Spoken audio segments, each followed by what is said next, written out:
दिया गया है। और ये गौ घाट में ये अपना पद का रचना करते थे। कहाँ पर? गौ घाट, यमुना नदी के किनारे गौ घाट पर वो जाकर बैठते थे और पद का रचना करते थे। जैसे तुम्हारे 10वीं कक्षा में भी है बहुत सुंदर सुंदर पद श्री कृष्ण के वर्णन। पहले तो तुम यहाँ 2-4 पद पढ़ोगे, वहां पर भी है।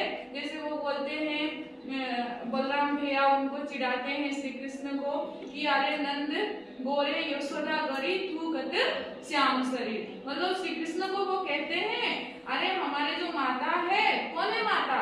यशोदा, वो गोरी है। अरे नंद बाबा जो उनके पिताजी हैं वो भी गरे हैं, लेकिन तू श्याम शरीर है, तेरा शरीर काला है, तू मोल कर लाया गया है, ऐसे कहते हैं। और श्री कृष्ण का भी वहाँ वो तनक तनक अपने जो नन्हे नन्हे पैरों में नाचते हैं। बहुत सारा, बहुत इतना सुंदर वर्णन है कि हमें लगता है कि वही हमारे सामने ही सब कुछ हो रहा है। ठीक है, तो यहाँ पर तुम्हारे कक्षा में क्या क्या है उस पद को देखेंगे हम।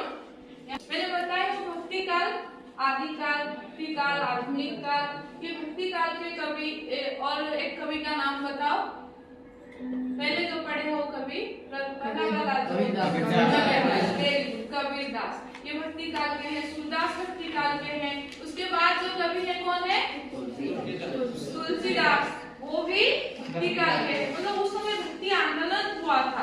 तो दक्षिण भारत से प्रारंभ होकर उत्तर तक भक्ति का आंदोलन, हमारे ओडिशा में भी जगन्नाथ दास, पंचसखा जो युग था वो सब भक्ति आंदोलन। मतलब वो भक्ति के माध्यम से समाज में जो छुआछूत जाति भेद था उसको वो लिख कर हटाने की प्रयास कर रहे थे ये कवि लोग। तो उस समय भक्ति आंदोलन चल रहा था, तो इसको भक्ति काल कहा जाता है। ठीक है, जैसे कबीरदास, सूरदास, हमारे ओडिशा में वो जो भी उस समय के कवि, और जो तुलसीदास, ये सब तुलसीदास राम भक्ति के कवि क्या था, वहाँ पर भी सूरदास जी हैं, देख सकते हो उसमें। ठीक है, फिर उनका जन्म ये लिख लो 1478 में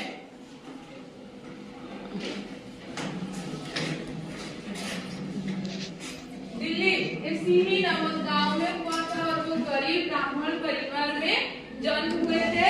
वे बताई थी ये अंधे थे, वो जन्म से अंधे नहीं थे। ये लोक कथा के ऊपर निर्भर करता है, हमें कोई मतलब प्रमाण अभी तक नहीं मिला है। और ये मथुरा और आगरा के बीच, मथुरा और आगरा की यमुना नदी जो मतलब बहती है, वही यमुना नदी के तट पर स्थित गौ घाट। गौ घाट का मतलब क्या है? जहाँ गाय ये सब चलते हैं, गौ घाट बोला जाता है। वहाँ पर वो क्या करते थे? अपना पद को